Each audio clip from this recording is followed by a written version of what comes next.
Olá pessoal, tudo bem com vocês? Aqui é o professor Hugo Zanetti. Sejam todos bem-vindos a mais uma videoaula. Hoje, especificamente, nós vamos falar um pouquinho sobre o tórax, sobre as principais estruturas contidas no tórax, partindo desde ossos, articulações, músculos, irrigação, drenagem e inervação. Ela vai ser o carro-chefe para vocês, para que quando nós possamos estudar outros sistemas, como por exemplo o sistema circulatório ou o sistema respiratório, nós temos uma noção anatômica contida aqui. Então sejam todos muito bem-vindos. Aproveito aqui para vocês deixar o recado para vocês, se inscreverem no canal e acompanhar as nossas aulas em formato remoto.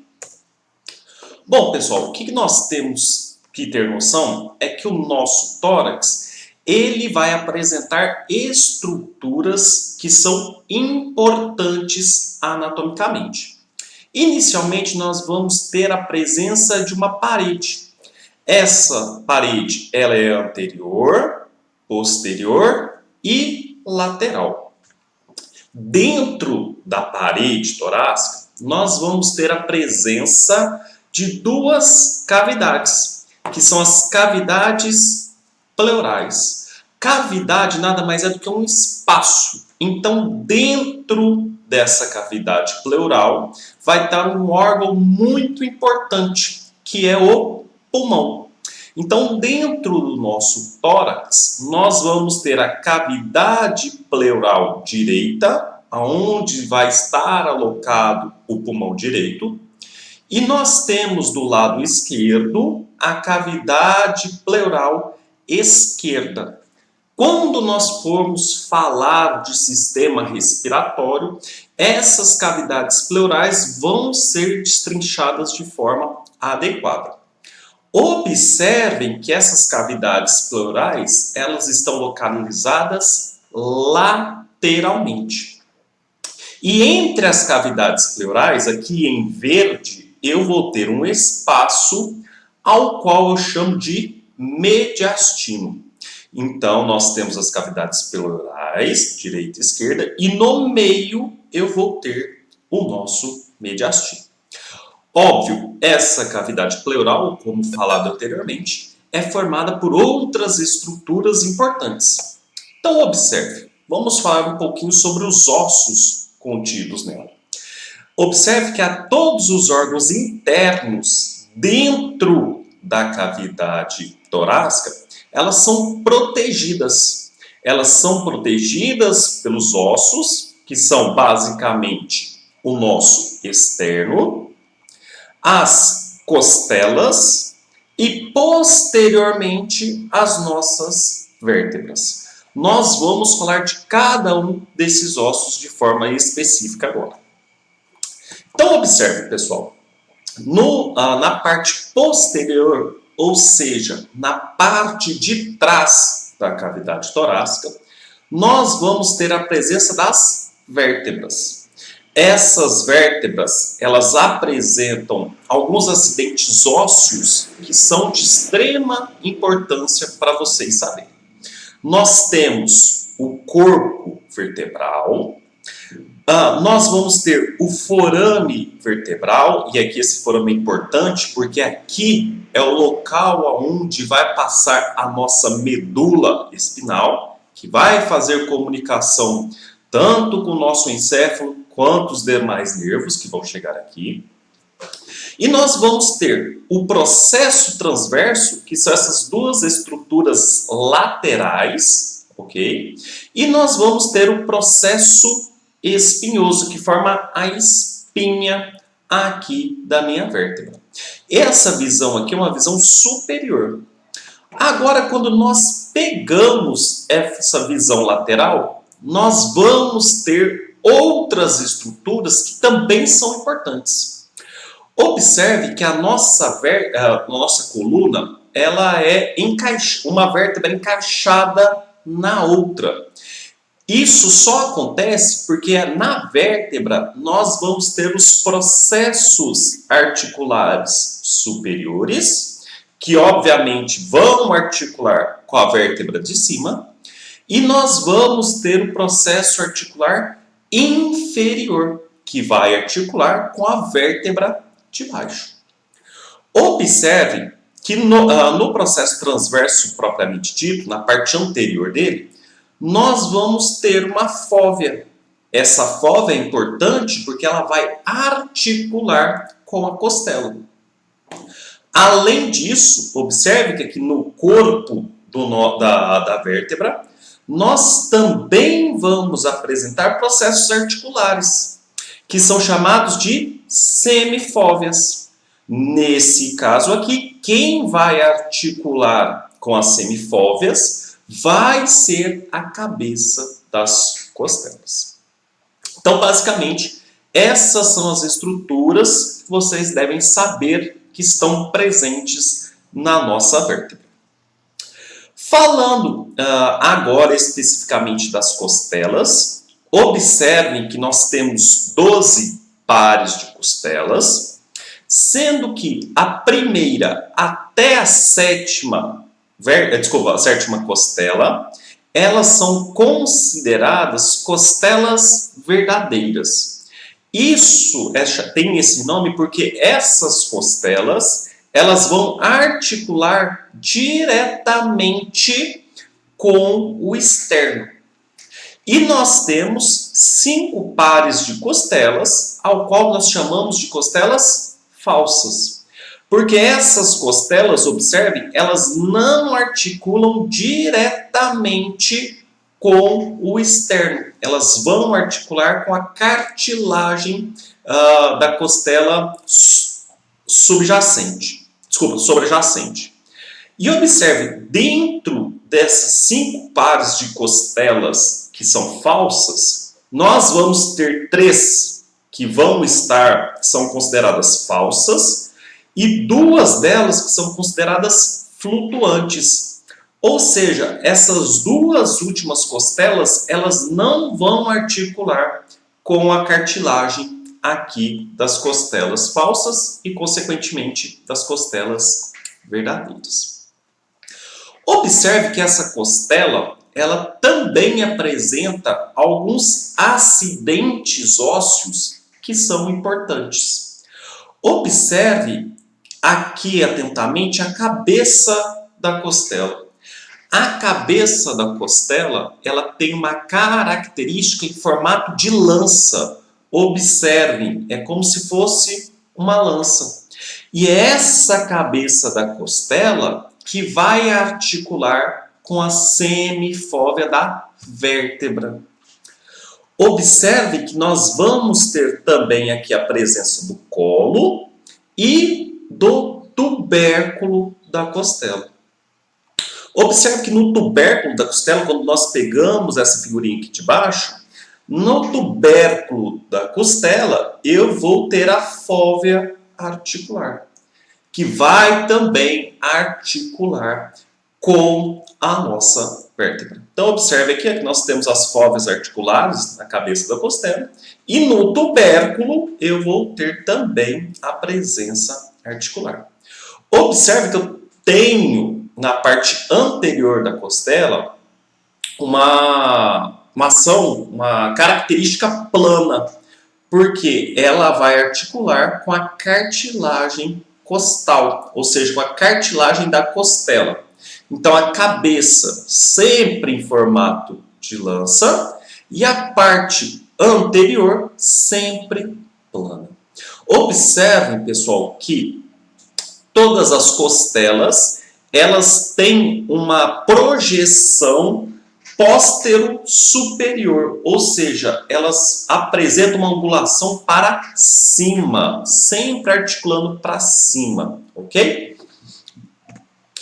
E por fim, para a gente terminar a parte óssea da parede torácica, nós temos um osso chamado de externo.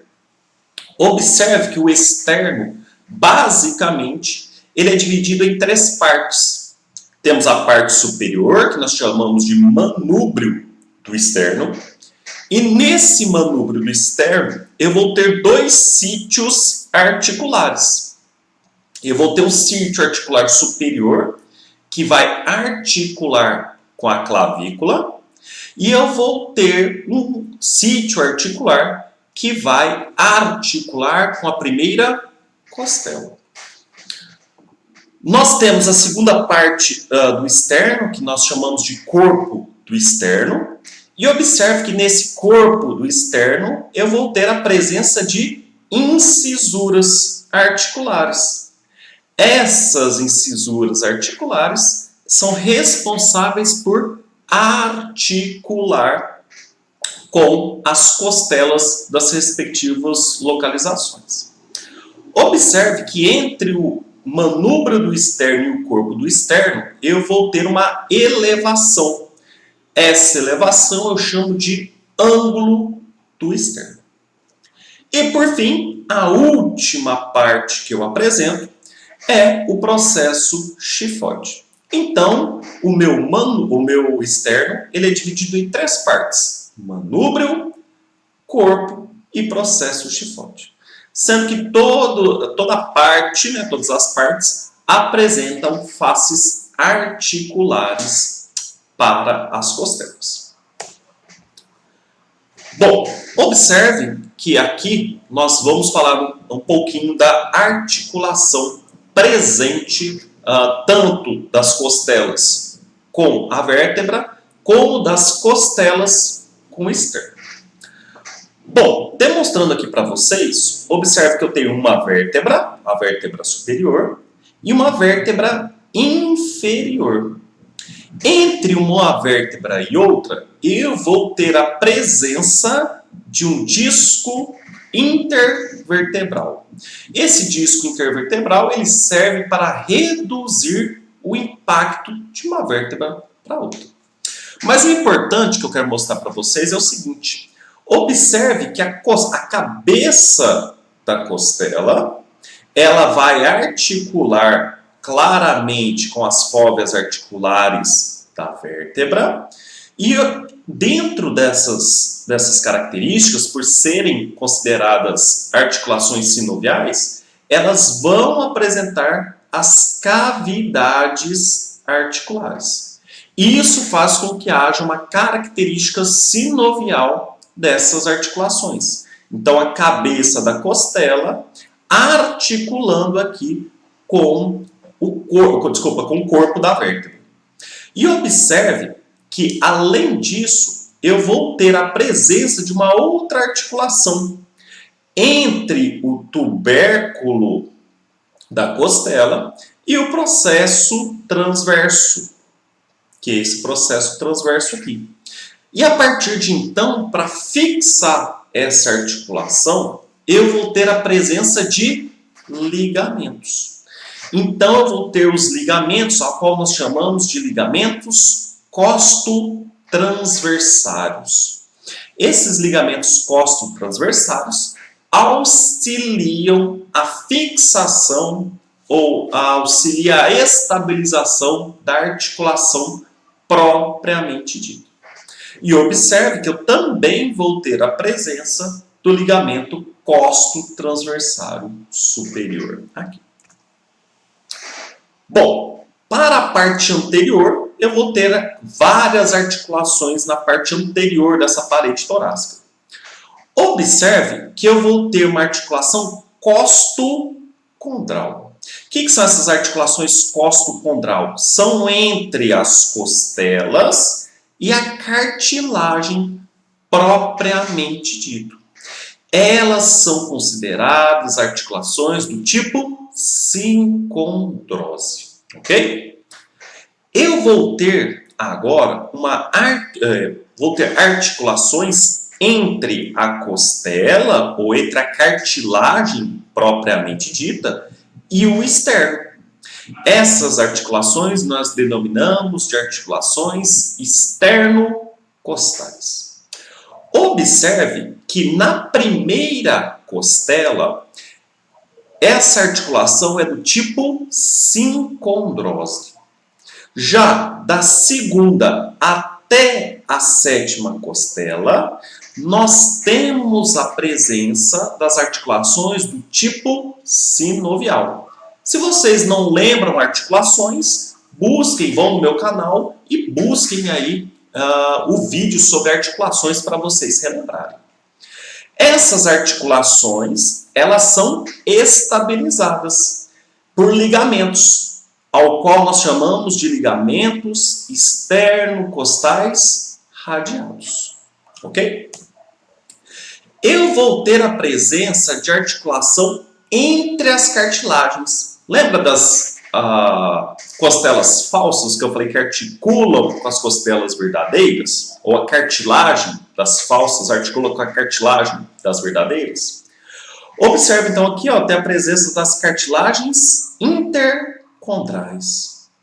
Observe que entre a sexta e até da sexta para a sétima, da sétima para a oitava e da oitava para a nona articulação intercondral, elas são do tipo sinovial. No entanto, entre a nona e a 11ª, nós vamos ter uma articulação do tipo fibrosa. E por fim, eu vou ter uma articulação aqui chamada de manúbrio external, ou seja, uma articulação entre o manúbrio do externo e o corpo do externo, que é do tipo sínfise. Olha a presença aqui, ó, do disco. Então aqui eu tenho uma sínfise manúbrio external. E aqui vai ajudar ou vai auxiliar na formação do ângulo do externo. E na região de baixo, claramente, nós temos entre o externo, o corpo do externo, e o processo chifóide, ao qual nós chamamos de articulação chifo-externa.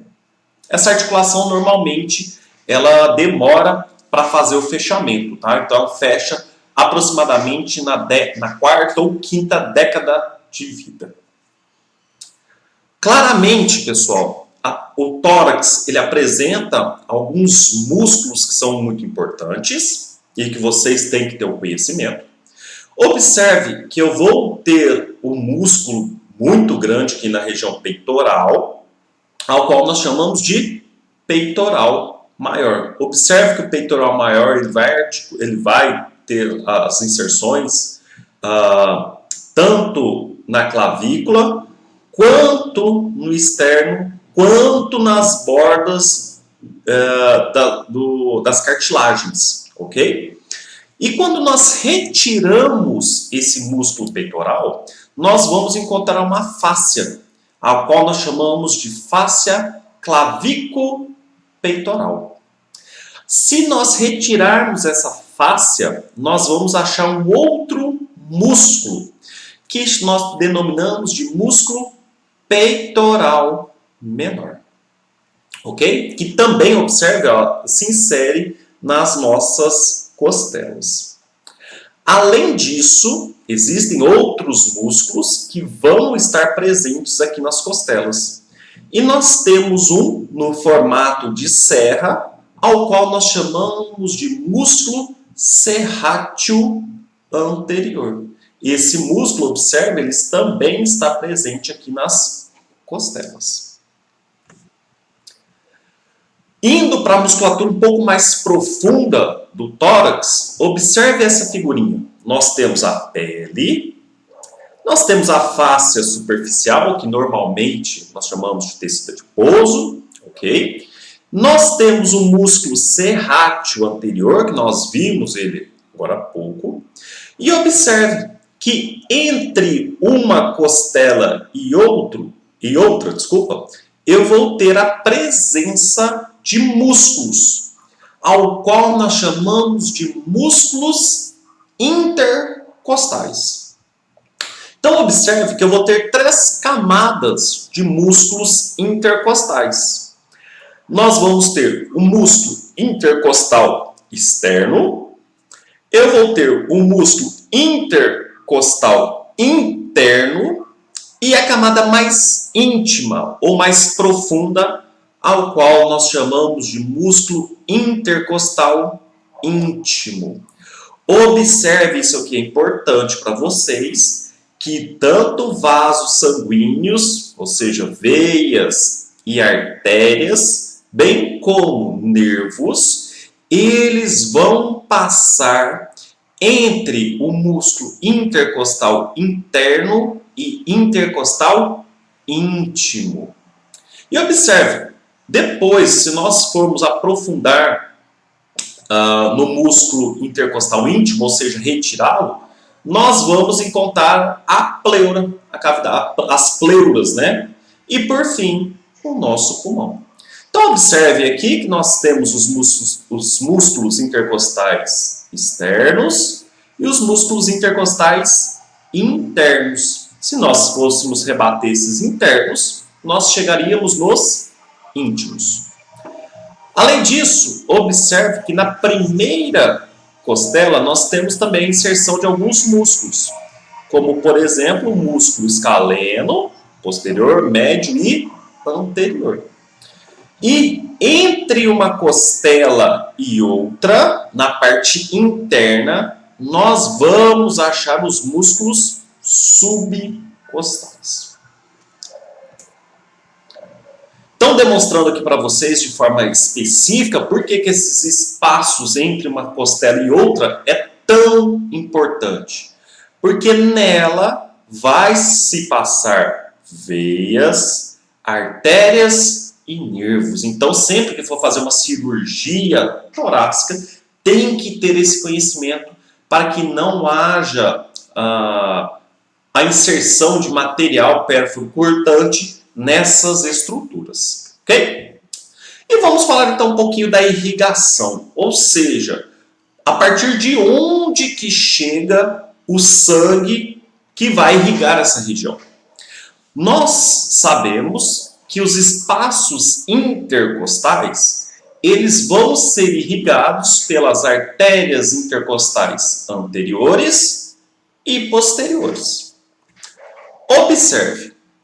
A parte anterior, da onde que vem as artérias intercostais anteriores? Do primeiro ao sexto espaço intercostal, as artérias intercostais anteriores são derivadas ou são originadas a partir da artéria torácica interna, também chamado de artéria mamária. E da onde que vem essa artéria mamária? Ela vai vir dessa artéria que nós chamamos de artéria subclávia. Isso tanto do lado direito quanto do lado esquerdo, ok? Então, tanto do lado esquerdo quanto direito, a partir da artéria subclávia, nasce ou deriva-se ou ramifica-se a artéria torácica interna, e da artéria torácica interna vai originar as artérias intercostais anteriores. No entanto, do sétimo ao 11º espaço intercostal, as artérias intercostais anteriores são derivadas da artéria músculo-frênica. Então, observa, a artéria mamária está aqui, ela vai se ramificar em duas, a artéria epigrástrica superior e a artéria músculo-frênica. E a partir da artéria músculo-frênica, tem-se a originação das artérias intercostais anteriores.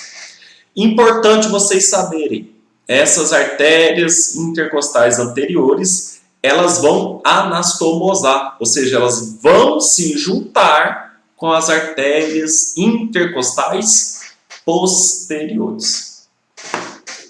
Já as artérias intercostais posteriores, pessoal, do terceiro espaço ao 11º espaço intercostal, elas vão ser originadas a partir da artéria aorta. Então, observe que nós temos a artéria aorta e dela vai se originar as artérias intercostais posteriores.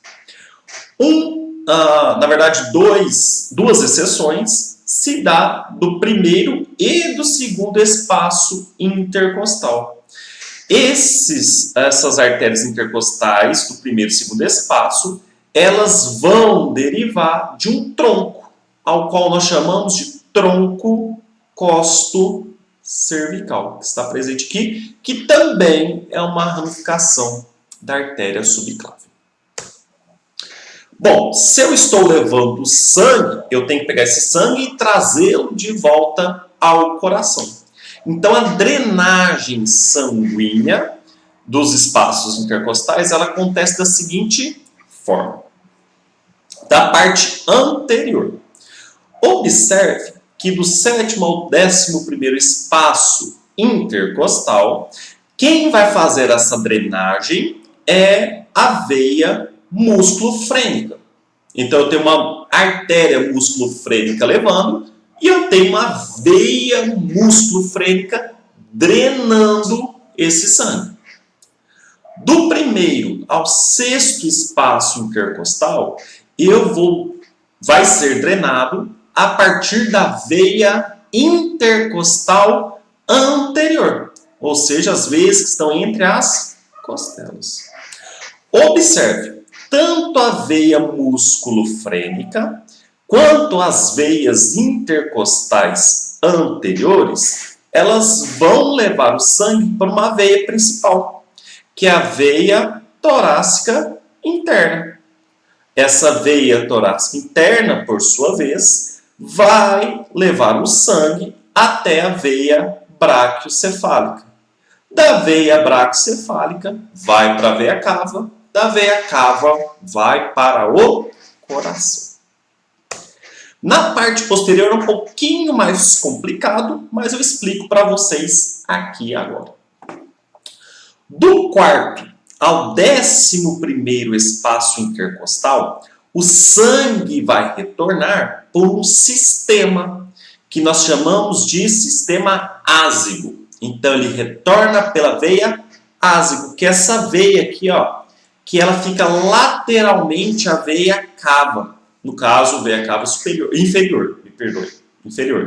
Então, o sangue, ó, nós temos as veias intercostais e elas vão levar esse sangue para essa veia principal, que é a veia ázigo, ok?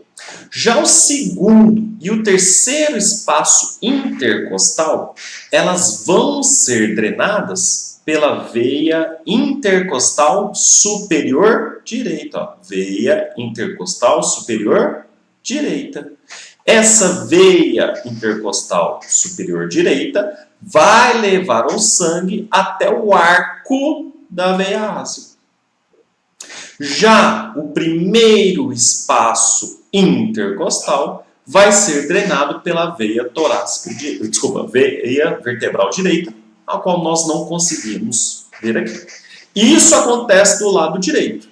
Do lado esquerdo, nós temos uma pequena diferença.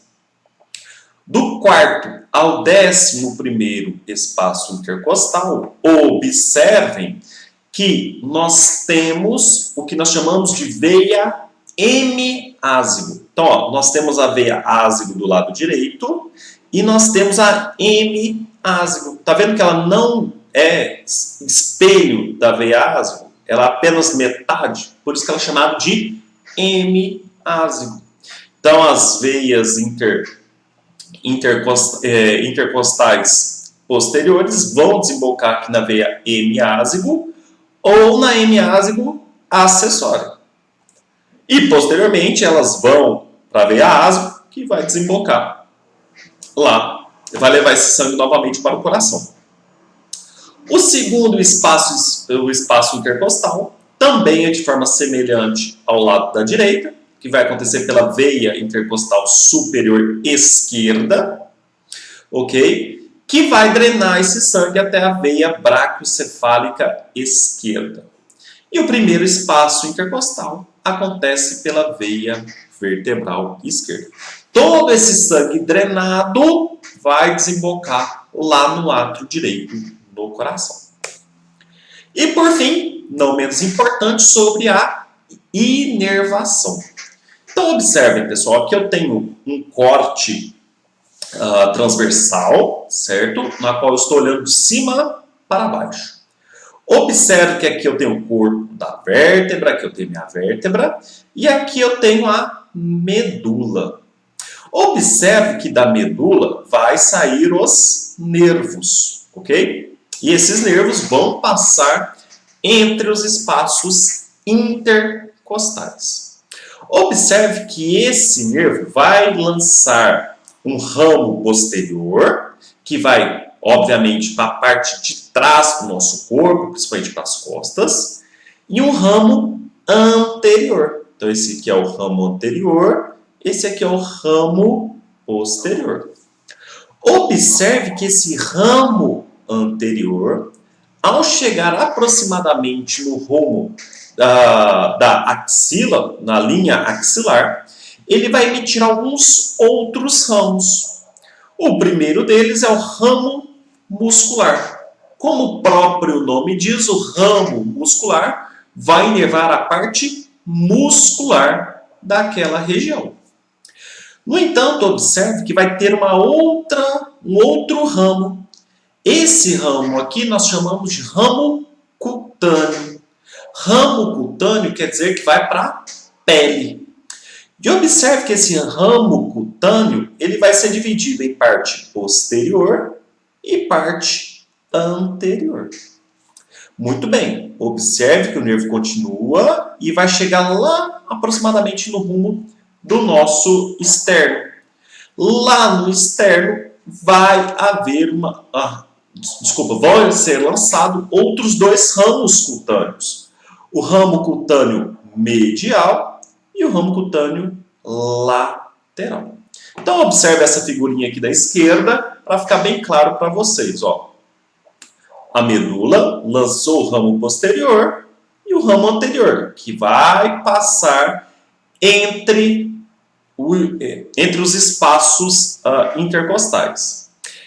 Esse ramo lança um ramo cutâneo, que nós chamamos de ramo cutâneo lateral, e a partir dele surge o ramo posterior e ramo anterior. No entanto, ele continua. Observe que esse nervo ele continua até chegar no rumo do externo. Na região do externo, nós chamamos ele de ramo cutâneo anterior. Esse ramo cutâneo anterior vai ser dividido em ramo medial e ramo lateral. Espero que vocês tenham gostado da aula. Tudo de bom para vocês e até a próxima aula.